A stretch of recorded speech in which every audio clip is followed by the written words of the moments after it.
What we will be doing tonight is talk about what 8 hours of overtime in a good cause actually is. For short, it's 8-I or 8I, standing for the international variant of this. I will tell a little bit about the history. I will tell a little bit about the why, the how, everything, how a typical event like this takes place. And at the end, the idea is that everybody asks questions and can say if they want to help to organize this event here in Braşov.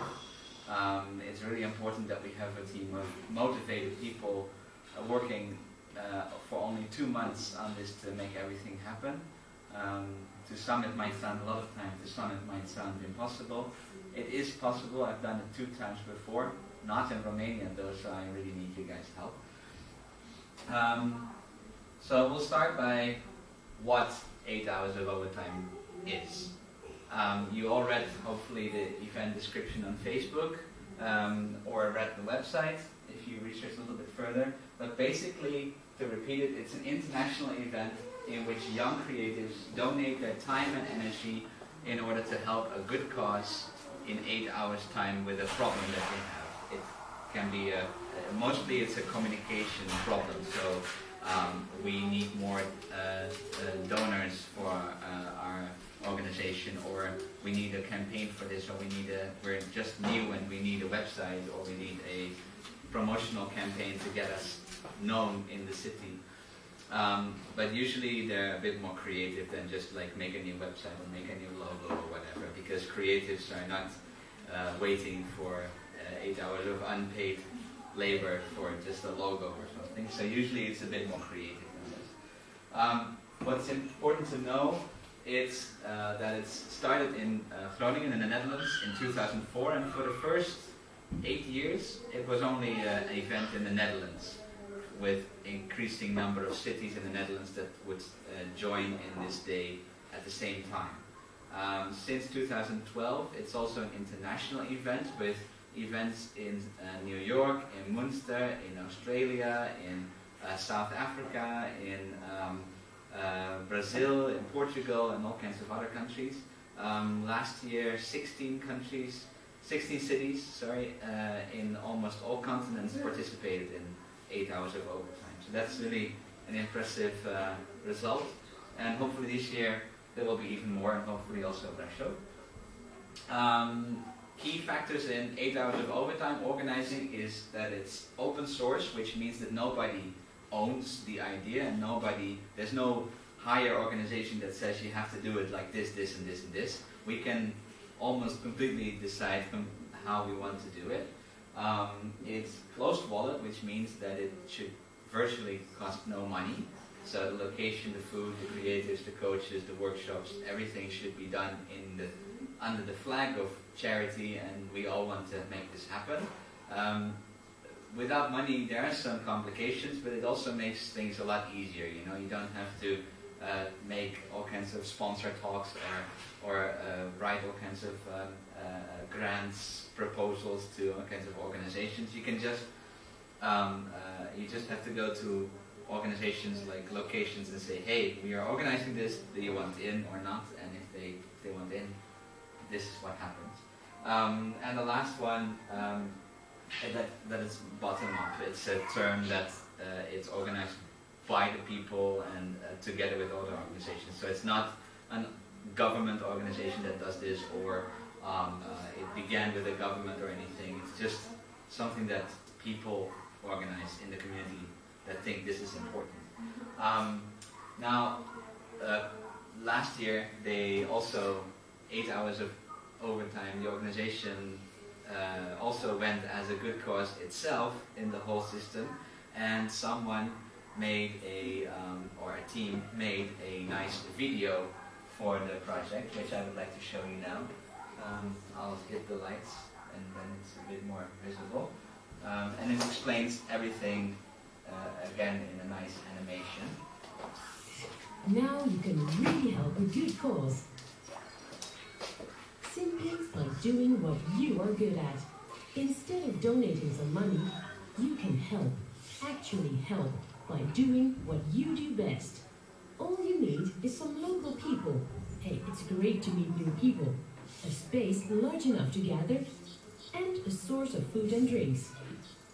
Then, and this is the important bit, ask your local good causes if they have challenges that can benefit from 8 hours of overtime. It's great to spend an evening making a difference with a great group of great people.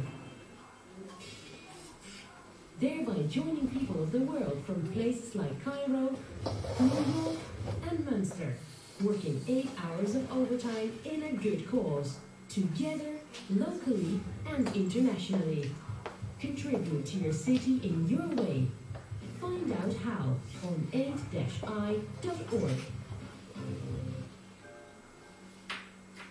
Alright, so this is basically a good introduction to show anybody after this presentation also when you meet someone and you say, hey, I went to this presentation, but it's kind of hard to explain, show them this animation and they will get it. As you can see in the movie, the date for this year is the 28th of March. This date is quite important. It's the date on which all the cities will do it together, which makes it even stronger. I've heard of cities that connect each other by webcam that year to see and communicate with what are they doing, what are we doing, and so forth. Now this is all great, this is a nice animation, but I can imagine that you guys have something, but how does such an evening look like? This is all kind of static. So I chose to show you the video that we made from the edition in my hometown last year, which I was a co-organizer, and it gives you a bit of a atmosphere impression of what happened that evening. Doesn't even come close, but you know, it's the best I can do.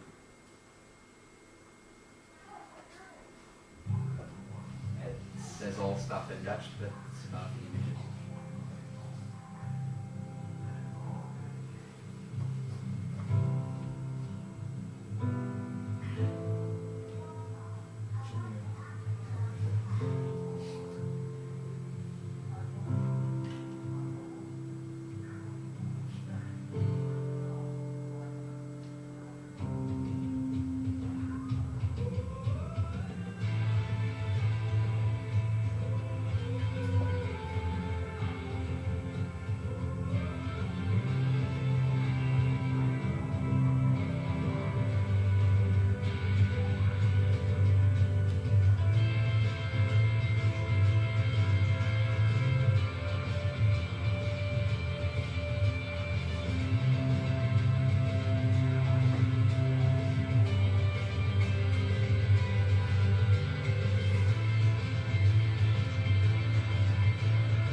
So basically what it said was to give everything in 8 hours is really a lot is going on. It's amazing to feel what happens in 8 hours. A lot of projects, they drag and drag and drag for months and months, but here in 8 hours of overtime, you just start at 6 p.m. and you finish at 3 a.m. and in that 8 hour period, you cannot imagine what happens there. Some whole company business plans are developed in 8 hours. Whole video campaigns are organized in 8 hours. Not perfectionized, but 90% of the way there. And some have estimated that work worth of 15,000 euros is sometimes done in this period. So that would normally cost 15,000 euros to do in normal world. They are actually done on that evening in 8 hours or less. So it's really a high energy event, and everybody is really glad at 3 a.m. about the results. So a bit about why you should participate in the organization or as a creative in this event, because that's also still possible, of course. it's of course you donate your creativity. Normally you could give money to an organization and then be done with it. Now you can actually help a local organization with your time and creativity. You practice your skills. If you're a creative, like video maker or a writer or a programmer or anything like this, you can, by doing this at the same time, become better at what you do. You expand your network vastly. You know, there's close to 50, if we're doing a full event, 50 creatives and NGOs and coaches right there, right then, with which you work together and you can get to know and connect with. As an organizer and as a creative, of course, it's a great experience. I've done it now twice, and it's yeah. I was in tears every time after the event to see what we all did without basically spending any money. It's incredible. And it's also a time to experiment. Every 8 hours of overtime edition is different. Every city does it in its own way. Some go sit in an abandoned factory hall, some go sit in a place like this, some have even done it at home or at train stations. It's great to experiment what you can do for free and which causes you select, etc., etc. So there's a lot to win for all parties involved. Now, okay, how? How does the organizer 8 hours of overtime event? You need a couple of things. As you saw in the animation movie already also. You need an inspiring location. Last year we did it at the council hall, the main, how do you call this, meeting room for like where the members of the council of the province come. It was a big hall. It was a really great location. It's a place where normally people don't come, and that's what we have always done in the organization where I was part of. We always tried to get a location that was a bit special for people also to come. And the local government is also a great partner to work with because they have lots of other good things that you can have as well, like food and so on. It was immediately covered. You need creatives, of course. In a full event, that will mean 25 creatives, 5 teams, each team 5 creatives. And you need coaches to guide them. The coaches are normally not involved in the creative process, they just guide everybody to a certain result. But sometimes they also participate, doesn't matter. So you need 1 coach per team, so you need 5 coaches. You need, of course, good causes. This can be anything. It can be dog shelters, it can be nature preserving organizations, it can be kindergartens, anything that we think deserves it to be in this project. There has even been some organizations that are for-profit but with a very social, entrepreneurial mission that can also be a good cause. Just anything we think is a good cause that can help benefit from 8 hours of overtime. Of course we need some food, also for free, so we need to have caterers, restaurants, supermarkets, bakeries, coffee makers, ice cream makers, anything that we think would be beneficial for the event, we should have. So there's a dinner at the beginning around 6. That one is often the biggest struggle to find sponsored. But there's also room for desserts, there's room for snacks in between. There's of course coffee, tea, lemonade, everything that in between people need. And usually we can also collaborate with local new initiatives, like a coffee shop that just opened, or a sandwich bar that just opened that wants some extra exposure. We can also go to them and see if they want to participate. Also some workshops. What happens when the creatives go to work and the good causes have done their story, the good causes representatives, they go away from the whole creative process, not so that they won't be able to influence it too much.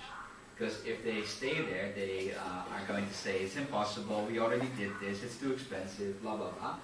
The creatives don't want this, so the good cause people, they go away and they go to do something else. They can do yoga, they can prepare smoothies, they can do a workshop on how to present their organization the best, anything we can think of, or a city walk, or if the building is really nice, they can go through they can have a tour through the building. So we need to organize 4 or 5 workshops also next to the creatives. And of course documentation. This movie that I just showed you, the impression of last year's event, wouldn't be able to have if there wouldn't be a team that was dedicated to this, to reporting, to making photos, making videos, by making a sort of a small newspaper or booklet with the whole story of everything in it. So this is very important that we do this as well. But in the end, still, we can do it in our own way. This is like what I just projected is the full-blown event. If we do it completely as the best edition, 8 hours of overtime knows. We can also say we only do 3 good causes, and there's a small donation necessary for the food, or we don't have documentation, but the rest is everything covered. We can set the bar for ourselves at any level. Like, it would be a success if we have 2 good causes and a nice location. Then we're satisfied. We can say it like this. Okay, so when is happening what during such an evening? It starts around 5:30 when the doors open. It's all projected from the events that I know. Again, this can all be decided later by ourselves. But anyway, a typical event, 5:30, doors open, 6 p.m. It starts. We start with dinner. People can already get to know each other a little bit. They talk during food. Then at 7, the good bosses present their case and everybody gets to know which case they will work on. It's our job as an organization to match the right creatives with the right cause. So if there is a cause that needs a new website, for instance, it's not really a good idea to put 5 writers on that team, for instance, because you need also people that are technical and you need people that are good in design, etc. So we create the teams and we tell them, hey, you're going to work on this cause for this evening. So the good causes have an hour to explain to the creatives what their cause is and what their question is. The questions need to be as concrete as possible. So just make something creative, tell that to the creatives, won't work. If you tell them, we're going to, now I have to make up an example, we're going to bring a vegetarian hamburger to the market, it's called like this, and we need a brochure for this. Can you make this for us to tell the world what is so great about this vegetarian hamburger? Okay, so the creators go work on that. From 8, the creators start working on it. Good cause people go away, and then at 10:30 they come back. 10. The good causes, they have done some workshops. Creators had some 2 hours to brainstorm. They come back and they can have some feedback on their ideas, the creators, from the good causes before. And then at 10:30 they go back to work again, and they have until about 2 a.m. in the night to finish everything they want. And of course, as you know it from normal work also, in the last half hour it's like hectic and everybody's trying to finish everything. It's really chaotic, but in a nice way at that point. So at 2 we stop and the presentations are held for the good causes to show them, each group on their own, what they came up with and what the end result is. And usually everybody is quite impressed of what the end result is. One group more than the other, but each group does really a lot. Then at 3 it ends, and usually if the location allows it, then we have some after talks and we open a beer and we have a lot of fun. And then around 4 or 5 or something, the organization closes the doors and everybody goes. That's all I think I should tell about 8 hours of overtime right now. I was wondering if you have any questions at this point about everything. It's a lot of processing. What should we do next? Yeah, that's a good question. Well, if We there got are the picture now. Yeah, we okay. have to do some work.